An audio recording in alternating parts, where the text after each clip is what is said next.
డిప్ప చాలా కఠినమైనదై వహించగలిగినదై దాని వలన తనకి దెబ్బ తగలనిదైనటువంటి ప్రాణి, నీటి యందు తాను ఉండి వహించగలిగినటువంటి ప్రాణి తాబేలొక్కటే. అందుకే ఆయన కూర్మ రూపాన్ని ధరించాడు. ఇప్పుడు ఆ కూర్మం ఎంత గొప్ప కూర్మంగా తయారైంది అంటే, పోతన గారు అన్నారు, సవరనై 1,00,000 యోజనముల వెడలపునై కడు కఠోరమైనట్టి కర్పరమును అదనైన బ్రహ్మాండంబునంతను ఆహరించునట్టి ఘనతరంబగు ముఖ గహ్వరంబు సకల చరాచర జీవరాశులనెల్ల పట్టి మ్రింగి లోగును మేటి కడుపు విశ్వంబుపై వేరు విశ్వంబుపై పడ్డ ఆగది కదలని ఎట్టి కాళ్ళు వెలికి లోనికి చనుదించు విపుల తుండము అంబుజంబుల పోలెడు అక్షయుగము సుందరంబగు విష్ణుండు సురలతోడ కూర్మి చెలువొంద ఒక మహా కూర్మమయ్యే అన్నారు. ఆయన సుందరంబగు విష్ణుండు సురలతోడ, మహాసుందరాకారుడు శ్రీ మహావిష్ణువు. ఆయన అందం సామాన్యమైంది కాదు. ఒక్కసారి ఆయన వంక ఇలా కన్ను విప్పి చూస్తే ఇక కన్ను తిప్పడం కానీ ఆయన్ని స్తోత్రం చేయడం కానీ సాధ్యం కాదుట. విష్ణు దర్శనమైతే నోట మాట రాదు. ఎందుకు రాదు అంటే అసలు ఆ రూపాన్ని చూస్తూ అలా ఉండిపోతారట. చూపుల శ్రీపతి రూపము నాపోవక త్రావి త్రావి హర్షోద్ధతయై వాపుచ్చి మందమధురాలాపంబుల పొగడనదితి లక్ష్మీనాథున్ అంటారు పోతన గారు వామనమూర్తి ఘట్టంలో. ఆయన రూపాన్ని చూస్తే చాలు అంత పొంగిపోతారు. అటువంటి స్వరూపం కలిగినటువంటి సుందరుండగు విష్ణుండు సురలతోడ దేవతలది రక్షించడం కోసమని ఆయన కూర్మితోడ అత్యంత ప్రేమ దయా కలిగినటువంటి వాడై ఒక మహా కూర్మమయ్యే పెద్ద తాబేలుగా మారాడు. ఎంత పెద్ద తాబేలంటే సవరనై 1,00,000 యోజనముల వెడలపునై అతి కఠినంబగు కర్పరమును 1,00,000 యోజనముల వెడల్పు కలిగినటువంటి పెద్ద తాబేలుగా మారిపోయాడు. దాని మీద ఉన్న కర్పరం అంటే డిప్ప అతి కఠినమై బహుకాఠిన్యంతో ఉంది. దాన్ని బద్దలగొట్టడం ఎవరికీ సాధ్యం కాదు. ఇంకా అంత కఠినమైనటువంటి డిప్పతో ఈ బ్రహ్మాండాన్నంతటినీ కూడా పట్టి మింగేస్తుందేమో అన్నంత పెద్ద నోరు తెరుస్తూ ముఖ గహ్వరమును అంత పెద్ద ముఖంతో ఈ సకల చరాచర ప్రపంచమునందలి జీవరాశులనెల్ల మృంగి లోనికి తీసుకుని పోగలుగు వెలది కడుపు ఇంత ప్రపంచంలో ఉన్నటువంటి సమస్తమైనటువంటి జంతురాశినంతటినీ కూడా మింగి కడుపులోకి పెట్టుకోగలిగినంత పెద్ద కడుపుతోటి దానితో పాటుగా విశ్వంబుపై వేరు విశ్వంబుపై పడ్డ ఆగిన కదలని ఎట్టికాళ్ళు, ఈ ప్రపంచం మీద ఇంకో ప్రపంచం వచ్చి పడిపోయినా సరే ఆ కాళ్ళు ఇలా ఆపితే మళ్ళీ మెల్లిగా అడుగులేస్తాడు. తాబేలు ఎప్పుడు కూడా మెల్లగా అడుగులేసి నడుస్తుంది. మెల్లగా నడవడానికి అత్యంత పేరు పొందిన ప్రాణులలో తాబేలు ఒకటి. అలా ప్రపంచం వచ్చి మీద పడిపోయినా సరే అది మాత్రం ఇలా మెల్లగా అడుగులు వేస్తూనే ఉంటుంది. అలా వెయ్యగలిగినంత బలము కలిగినటువంటిదై వెలికి లోనికి చనుదించు విపుల తుండము, లోపలికి బయటికి విడుతున్నటువంటి తొండంతో అంబుజంబుల పోలెడు వక్షయుగము, తామర పువ్వుల్లాంటి కన్నులతోటి సుందరుండగు విష్ణుండు సురలతోడ కూర్మి చెలువందనొక మహా కూర్మమయ్యే. ఆయన అత్యంత దయతో సుందరమైనటువంటి విష్ణువు ఒక మహాకూర్మముగా అంటే పెద్ద తాబేలుగా మారిపోయి సముద్రం లోపల పడుకుని ఇప్పుడు నా మీద మందర పర్వతాన్ని ఉంచండి అన్నాడు. మీరు గమనించండి, ఆయన మందర పర్వతానికి ఆధారంగా తాబేటి రూపంలో పడుకుని ఉండొచ్చు. ఇప్పుడు ఆ తాబేటి యొక్క డిప్ప మీద మందర పర్వతాన్ని పెట్టారు. వాసుకుని త్రాటిగా చుట్టి తిప్పుతున్నప్పుడు ఆయనకు ఉన్నటువంటి డిప్ప ఎంత ఉరుసుకుపోయి ఉంటుంది, ఆయన ఎంత ఖేదాన్ని పొంది ఉంటారు. అందులో క్షీరసాగర మథన సమయంలో శ్రీ మహావిష్ణువు పొందినంత ఖేదం ఆయన అవతారములలో ఇక ఏ అవతారమునందు కూడా ఆయన పొందలేదు.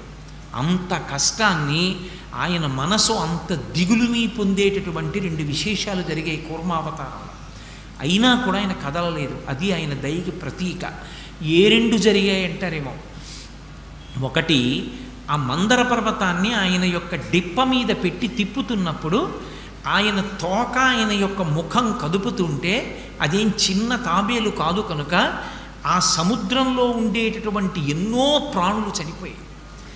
అన్ని ప్రాణులు చనిపోవడానికి తాను తాబేటి రూపంలో మందర పర్వతాన్ని వహించడమే కారణమని బెంగ పెట్టుకుని ఇన్ని ప్రాణులు చచ్చిపోయాయి, నేను చేసినటువంటి ఈ పాపం ఎలా పోతుందని అమృతోత్పాదనం అయిపోయిన తర్వాత పరమశివుణ్ణి ప్రార్థన చేశాడు శ్రీ మహావిష్ణువు.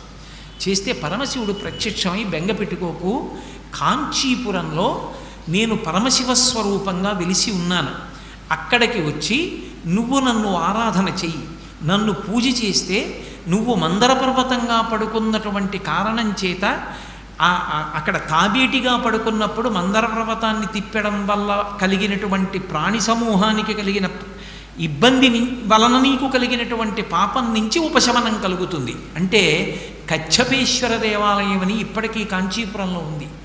మీరు ఆ ఆలయంలోకి వెళ్ళి చూస్తే లోపల రాగిరేకు మీద తాబేలు శివలింగాన్ని పూజ చేస్తున్నట్లుగా ఉండి శివలింగం ఉంటుంది. అక్కడే తాబేటి రూపాన్ని విడిచిపెట్టిన తరువాత మళ్ళీ తాబేటి రూపంతోనే క్షీరసాగర మథనం జరిగినప్పుడు ఏ తాబేటి రూపంలో పడుకున్నారో ఆ రూపంలోనే వచ్చి శివలింగాన్ని అర్చన చేశారు. ఆ క్షేత్రానికి ఇప్పటికీ ఒక ప్రసిద్ధి ఉంది. ఆ క్షేత్రంలో సర్వసిద్ధి తీర్థము అని ఒక తీర్థం, ఆ తీర్థానికి ఒక ప్రత్యేకమైన శక్తి. శ్రీ మహావిష్ణువు యొక్క మనస్సుకు కలిగినటువంటి ఖేదం పోయిన క్షేత్రం కనుక ఎవరికైనా మనసులో విపరీతమైనటువంటి దిగులుతో కూడుకున్న కష్టం ఏర్పడితే ఆ క్షేత్రానికి వెళ్ళి ఆ తీర్థంలో స్నానం చేసి పరమేశ్వరుడికి శ్రీ మహావిష్ణువుకి నమస్కరిస్తే మనసులో ఉన్న దిగులు తొలగిపోయే అవకాశం కలుగుతుంది అని. ఆ పాలవెల్లి లోపల అప్పటికప్పటికి మంద రాగము తిరిగన్ చప్పుడు నిండెన జాండము చెప్పెడిదే మధుని చెవులు చిందరగొనియన్ ఆలోల జలధి లోపల నాలో నహి విడచి చొరల నసురుల బరపన్ గీలా కోలాహలమున హాలాహల విషము పుట్టె అవనీనాథ అన్నారు పోతన గారు. ఆ మందర పర్వతాన్ని తిప్పుతున్నప్పుడు ఆదికూర్మం యొక్క వీపు మీద ఉంది, లోపల ఉన్నాడు ఆయన. ఏ పాల సముద్రం లోపలున్నాడో ఆ పాల సముద్రం లోపల హాలాహలం పుట్టింది. హాలాహలం పుట్టి ఆయన ఒంటికి దాని సెగలు కొట్టే వేడి, అయినా ఆయన కదలలేదు. ఎందుకు కదలలేదో తెలుసా? ఒక్క కారణానికే కదలలేదు. నేను కదిలిపోతే మందర పర్వతం పడిపోతుంది. మందర పర్వతం పడిపోతే నన్ను నమ్మి పైనున్న వాళ్ళు వాసుకిని పట్టుకుని చిలుకుతున్నారు. ఈ హాలాహలం పైకి తేలి వాళ్ళు పారిపోతే అప్పుడు నేను పైకి లేస్తాను. ఒకవేళ వాళ్ళు కానీ అలాగే చిలుకుతుంటే ఆ హాలాహలం చేత నా ఒళ్ళు దహించుకుపోతున్నా నేను ఇలాగే ఉంటానని ఉండిపోయాడు ఆయన. ఆ ఉండిపోవడంలో ఆయన ఒళ్ళంతా కూడా వేడికి ఎంత తప్తమై బాధని పొందింది. ఇంత బాధ పొందితే అమృతోత్పాదనం అంతా అయిపోయిన తర్వాత అందరూ సంతోషంగా ఇంటికి వెళ్ళిపోయారు. ఇంత బాధ పొందిన విష్ణువు ఈ వేడి ఎలా పోతుందని ఆ వేడి పోక ఇప్పటికే అంటుంటారే, వేసవికాలం రాత్రి చల్లబడి పడుకున్నానండి, పగలంతా వేడికి తాపం ఏమిటో రాత్రి నిద్రపట్టలేదండి అంటారు. ఆ హాలాహలం పుట్టినప్పుడు తగిలినటువంటి తాపానికి విష్ణువుకి వేడి తగ్గలేదు. అమృతోత్పాదనం అయినా కూడా, లక్ష్మీదేవితో కళ్యాణం అయినా కూడా తగ్గకపోతే అప్పుడు మళ్ళీ పరమశివుణ్ణి ఆశ్రయించాడు. ఎవరో అర్థం లేని వాళ్ళు శివకేశవుల మీద శివకేశవులకి భేదం చెప్పాలి కానీ అసలు మీకు ఎక్కడా శివకేశవుల మధ్య భేదం కానరాదు. భూతద్దాలు పెట్టుకుని వెతికి అక్కర్లేనివి సృష్టిస్తానన్న వాడికి జవాబు చెప్పేవాడు సృష్టిలో ఉన్నాడు. కాబట్టి మహానుభావుడు వెళ్ళి పరమశివుణ్ణి ఆశ్రయించాడు. నా ఒళ్ళు వేడెక్కిపోతోంది, ఎలా ఈ వేడి తగ్గాలని అడిగాడు. నేను కాంచీపురంలో ఏకాంబరేశ్వరుడనై ఉన్నాను. ఆ ఏకాంబరేశ్వరుడు తూర్పు దిక్కుని చూస్తూ ఉంటాడు. నా ఆలయానికి దగ్గరగా పశ్చిమ దిక్కు చూస్తూ నువ్వు నిలబడు. చంద్రకంఠీశ్వరుడిని పేరు. ఇప్పటికీ మీరు ఏకాంబరేశ్వరుడి దేవాలయంలో దర్శనం చేసుకుని బయటికి వచ్చి నటరాజస్వామి ఆలయానికి వెళ్ళేటప్పుడు ఇటు నటరాజస్వామి ఆలయం ఉంటుంది, ఇటు చంద్రకంఠేశ్వరుడు ఉంటాడు. తిరుమంగయ్యాళ్వారులు అక్కడ స్తోత్రం చేశారు కూడా శ్రీ మహావిష్ణు స్వరూపం మీద. ఇప్పుడు 2 విగ్రహాలు ఉంటాయి. ఒకటి కొద్దిగా ఛిద్రమైందని ఆ విగ్రహం పక్కన పెట్టి కొత్త విగ్రహాన్ని ప్రతిష్ఠ చేశారు. అక్కడ నిలబడ్డాడు. అక్కడ నిలబడితే పరమేశ్వరుని యొక్క జటాజూటములో ఉండేటటువంటి చంద్రవంక యొక్క చల్లతనం తగిలి శ్రీ మహావిష్ణువు యొక్క శరీరం చల్లబడింది. అంటే ఇంత కష్టపడ్డాడనడానికి 2 సాక్ష్యాలు కాంచీపురంలో ఉన్నాయి. ఒకటి కచ్చపేశ్వర దేవాలయము, ఒకటి చంద్రకంఠేశ్వర దేవాలయం. ఒకటి ఏకాంబరేశ్వర దేవాలయంలో ఉంది, ఒకటి కామాక్షి దేవాలయం నుంచి బయటికి వచ్చేసిన తరువాత కొద్ది దూరంలో చూస్తే పెద్ద శిఖరం కనబడుతుంది, కచ్చపేశ్వర దేవాలయం. కచ్చపేశ్వర దేవాలయంలో ఇప్పటికీ ఆదికూర్మంత క్లేశాన్ని పొందినటువంటి అవతారం ఏ అవతారంలోనూ లేదు. ఆదికూర్మంగా ఆయన అంత కష్టపడ్డాడు. ఇంత కష్టం ఎవరి కోసం పడ్డాడు? ఏదో సరదాగా కష్టపడ్డవాడు కాడు. తనని నమ్ముకున్న దేవతల్ని ఒడ్డెక్కించడానికి తాను అంత కష్టపడ్డాడు. ఈ కష్టానికి కారణం దయ. అంత తప్పు చేసిన వాళ్ళు ప్రార్థన చేస్తే వాళ్ళని రక్షించడానికి ఇన్ని కష్టాలు పడి ఇంత దయ కలిగిన పరమాత్మ పాదాలు విడిచిపెట్టి ప్రపంచంలో కనబడ్డ ప్రతివాడికి నమస్కారాలు పెట్టద్దని నేను అన్నాం. వాణ్ణి నమ్ముకున్నాను, వీణ్ణి నమ్ముకున్నానని నమ్ముకోవలసిన వాడిని వదిలిపెట్టుకోవడం ఎంత దరిద్రం జీవితంలో. వాణ్ణి వదులుకోవడమా? లోకంలో మిగిలినవన్నీ నమ్ముకోవడమా? అవి నమ్ముకున్నా దక్కేవి కావు, వీణ్ణి నమ్ముకుంటే జారిపోయేవి కూడా దక్కుతాయి. అందుకని అటువంటి పరమాత్మ స్వరూపం, అటువంటి దయ కలిగినది ఆదికూర్మం అంటే. అటువంటి మహానుభావుడై ఆ లోపలే ఉండిపోయాడు. ఉండిపోతే మందర పర్వతాన్ని ఆయన యొక్క ఆ డిప్ప మీద పెట్టి తిప్పారు. సరే, హాలాహలం వచ్చింది, హాలాహలాన్ని శివుడు భక్షించాడు, ఆ కథ పక్కన పెట్టండి. తర్వాత అమృతోత్పాదనమైంది. అమృతోత్పాదనమైతే అయిపోయిందా? మళ్ళీ రాక్షసులకు దక్కకుండా దాన్ని దేవతలకు మాత్రమే పంచిపెట్టడానికి మోహిని అవతారం స్వీకరించవలసి వచ్చింది. ఒకే అమృతోత్పాదనలో ముందు ఆదికూర్మం, పక్కన మళ్ళీ వేరుగా మోహిని అవతారం. ఈ 2 అవతారాలు ఎవరి కోసం? మధ్యలో ఉన్న దేవతలు తనని నమ్మి నిలబడినందుకు వాళ్ళని రక్షించడానికి. రక్షించి వాళ్ళకి అమృతాన్ని కట్టబెట్టాడు. కట్టబెట్టి పాలసముద్రంలోంచి మళ్ళీ కామధేనువు, కల్పవృక్షము, లక్ష్మీదేవి ఇన్ని పైకొచ్చేటట్టు చేసి ఇన్నిటితోటి దేవేంద్రుడు భోగభాగ్యాలతో స్వర్గలోకాధిపత్యం పొందేటట్టుగా అనుగ్రహించినటువంటి పరమదయాశాలి శ్రీ మహావిష్ణువు యొక్క అవతారమైనటువంటి ఆదికూర్మావతారం. అంత గొప్ప అవతారం. అందుకే ఆదికూర్మావతారాన్ని స్మరించిన, కూర్మావతారం గురించి ఒక్కసారి చదువుకున్న, కూర్మావతారం గురించి చెప్పిన, కూర్మావతారం గురించి విన్న విష్ణువు కాదుట, విష్ణువుతో పాటుగా 33 కోట్ల మంది దేవతలు ప్రీతి చెందుతారు. ఎవరు కూర్మావతారాన్ని తలుచుకుంటారో వాళ్ళు జ్ఞానాన్ని పొందుతారు. ఎందుకని అంటారేమో, ఇందులో ఒక పెద్ద చమత్కారం ఒకటి ఉంది. కూర్మము అంటే తాబేలు నిజానికి ప్రతి ఇంటిలో ఉండాలి. మనకి ఇప్పటికీ దేవాలయాల్లో తాబేళ్ళు ఉంచుతారు. ప్రతి దేవాలయంలో తాబేలు ఉంటుంది. పూర్వం ప్రతి నూతిలో ఒక తాబేలు నుంచేవారు. ఎందుకు తాబేటి నుంచుతారో తెలుసా? తాబేటి యొక్క దర్శనము మంగళ దర్శనం. తాబేటి వంక చూస్తే మంగళం. అందుకే ఇంట్లో కనీసం తాబేలు బొమ్మ అట్టి ఉంచుకుంటారు. ఉంచుకుని ఒకసారి ప్రయత్నపూర్వకంగా దాని వంక చూస్తారు. ఎందుకు తాబేలు ఇంట్లో ఉంచుకోవాలి అంటే దాంట్లో ఒక రహస్యం ఉంది. దీక్ష అని ఒక మాట. దీక్ష అన్న మాట దేనికి అన్వయం అవుతుంది అంటే యజ్ఞానికి అన్వయం అవుతుంది. యజ్ఞం చేసేటటువంటి వాడు దీక్ష స్వీకరిస్తాడు. దీక్షా స్వీకారం చేశాడు అంటే ఇంటి లోపలికి మళ్ళీ వెళ్ళరు. ఇక పూర్తయిన తర్వాతే ఇంట్లోకి ఎడతారు. ఇల్లు విడిచిపెట్టి బయటికి వచ్చేసి దీక్షావస్త్రాలు కట్టుకుని మేళతాళాలతో యాగశాల ప్రవేశం చేస్తారు. ఇక ఎప్పుడు మళ్ళీ ఇంటికి వెళ్ళడం? ఆ యాగం అంతా పూర్తయిపోయిన తర్వాత అవబృధం అని స్నానం చేస్తారు. మంత్రాలతోటి అవబృధ స్నానం అని బ్రాహ్మణులు చేయిస్తారు. ఆ అవబృధ స్నానం చేశారు అంటే, అవబృధ స్నానం చేసిన వాళ్ళు సభలోకి వస్తే వాళ్ళకు ఒక ప్రత్యేకమైన గౌరవాన్ని ఇవ్వాలి. అవబృధ స్నానం చేసిన వారండి అని వారిని ప్రత్యేకంగా కూర్చోబెడతారు. అంత గౌరవనీయులు యజ్ఞం చేసి అవబృధం చేస్తే. ఆ యజ్ఞ స్వీకారమునకు సంబంధించినది దీక్ష.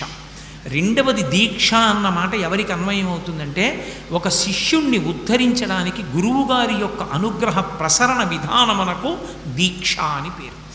దీక్ష చేత ఏం చేస్తారంటే, లోపల ఉండేటటువంటి వస్తువు బాగా తయారై ఎగిరిపోవడానికి అవకాశం ఇస్తారు. ఆకాష్ అంటే పరమాత్మ, ఆ అంటే పరమాత్మ, ఆ మొట్టమొదటి అక్షరం. యో వేదాదౌ స్వర ప్రోక్తో వేదాంతే చ ప్రతిష్ఠిత తస్య ప్రకృతి లీనస్య యత్పరస్య మహేశ్వర అని వేదం. మొట్టమొదటి అక్షరమైనటువంటి అకారము విష్ణువాచకం. కాష్ అంటే ప్రకాశం, అంతటా ప్రకాశించేటటువంటి పరబ్రహ్మస్వరూపము ఆకాశం. ఆకాశంలోకి ఎగిరిపోవడం అంటే పరమాత్మ యందు లయమైపోవడానికి, మోక్షం పొందడానికి కావలసినటువంటి జ్ఞానమును పొందడం. ఆ జ్ఞానము వచ్చేసి ఒకసారి తాను ఆత్మ అని ఎరుకలోకి వచ్చేసింది అనుకోండి, అలా ఎరుకలోకి వచ్చిన వాడిని జీవన్ముక్తుడు అంటారు. చచ్చిపోయిన తర్వాత ఎప్పుడో మోక్షం రాదు. జ్ఞానమును పొందగానే, తాను ఆత్మ అని ఎరుకలోకి రాగానే, నేను శరీరం కాదు అన్నది అనుభవంలోకి వస్తే, భగవాన్ రమణుల్లా, చంద్రశేఖరేంద్ర సరస్వతి మహాస్వామి వారిలా, రామకృష్ణ పరమహంసల, వివేకానందుళ్ళ అలా అనుభవంలోకి వస్తే వాళ్ళు జీవన్ముక్తులు అంటారు. శరీరంతో ఉంటారు కానీ కురుడి కొబ్బరికాయ లోపల ఊడిపోయి ఎలా గుడుగుడులాడుతుంటుందో అలా ఆత్మ శరీరము నుండి విడివడి ఆత్మగా ఉండి శరీరాన్ని ఇక పట్టించుకోరు. ఆ శరీరంలోంచి బయటికి వచ్చేసి శరీరం పడిపోతే విదేహముక్తి అంటారు. ఇక శరీరం పడిపోయింది. అందుకే పెద్దల శరీరం పడిపోతే వారు చనిపోయారనరు, వారు విదేహముక్తిని పొందారు అంటారు. వారు ఉన్నప్పుడు సాధన చేత జీవన్ముక్తులు, వారు శరీరం పడిపోయిన తర్వాత విదేహముక్తిని పొందారు అంటారు.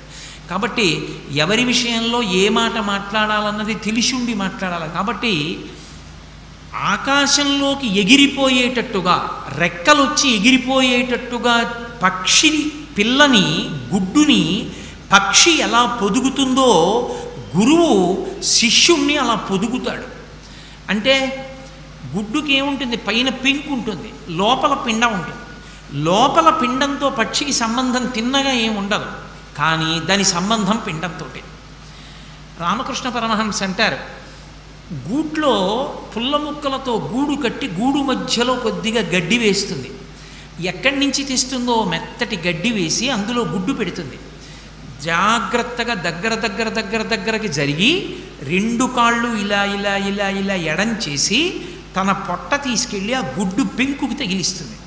తగల్చి అరమోట్పు కన్నులతో ఇలా కళ్ళు మూసుకుని ఎంత ఆనందాన్నో పొందుతుంది. ఇప్పుడు పక్షి యొక్క వేడి పెంకుకి తగిలి, పెంకు యొక్క వేడి పిండానికి తగిలి లోపల ఉన్న పిండం పిల్లయిపోతుంది. పిల్లయిపోయి ఆ పెంకు పగిలిపోతుంది. పెంకు పగిలిపోయి పైకొచ్చిన పక్షి ఆకాశంలోకి ఎగిరిపోతుంది.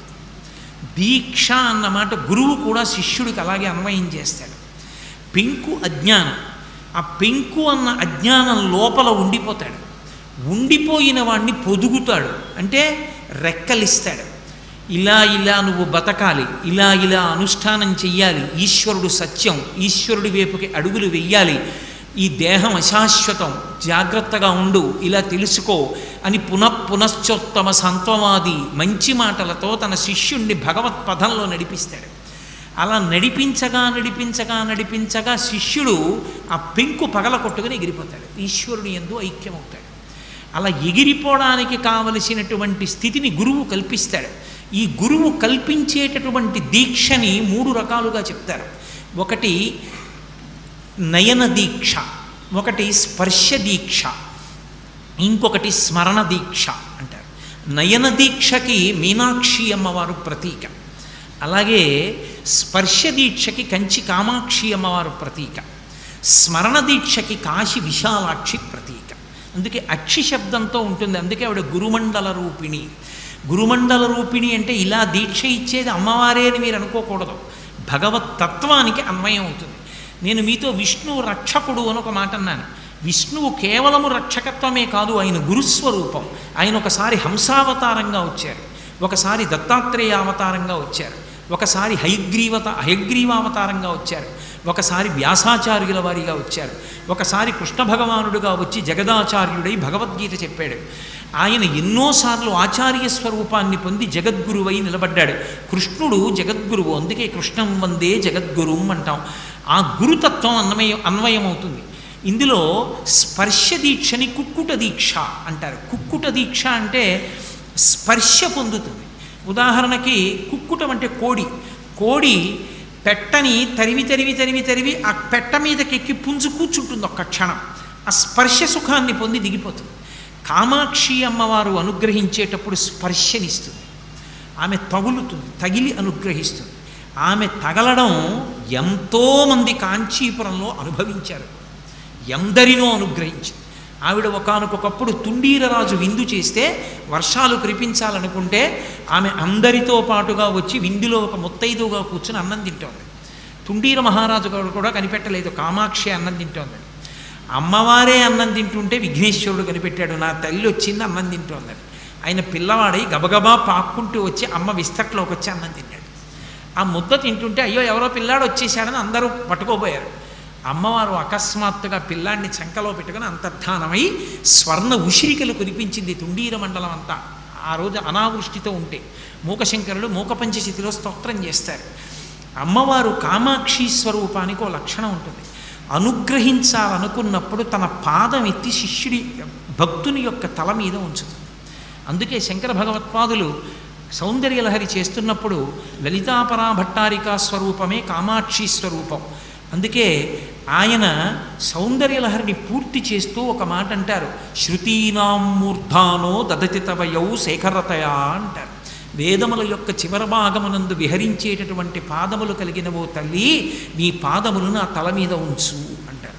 కుక్కుట దీక్ష, కామాక్షి పాదం ఉంచుతుంది.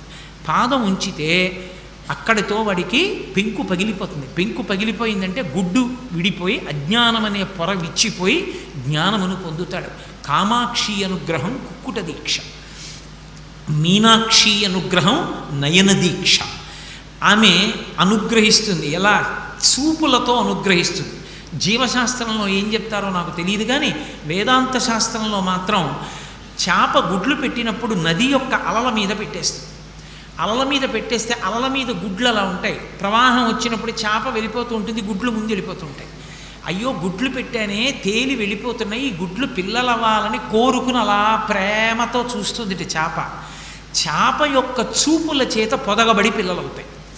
చూపులతో పోషించి కేవలం తన చూపుతో పెంకు పగలకొట్టి అజ్ఞానాన్ని విచ్చిపోయేటట్టు చేసి జ్ఞానాన్ని ఇస్తుంది. అందుకని నయన దీక్ష ఇవ్వగలిగిన తల్లి కాబట్టి మీనాక్షి.